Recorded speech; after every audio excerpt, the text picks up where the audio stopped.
It came to my mind how different thoughts arise through my life of schizophrenia, illusions, delusions, paranoia, fear, and then hope and healing, sanity, calm.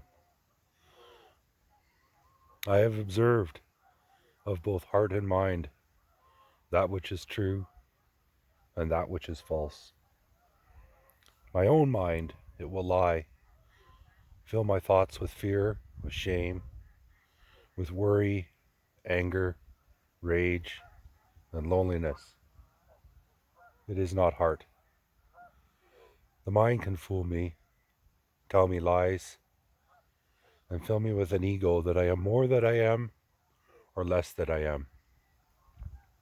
But I have found the heart knows truth, the heart that is kind, the heart that is gentle, loving, is moved by beauty, is humbled by nature, which wishes for peace, for healing, for love, is a better guide through darker times than any thoughts of glory. To know the difference between heart and mind is to know the difference between an illusion and the truth. These thoughts arise, and to sit with nature, to sit with heart, that is peace.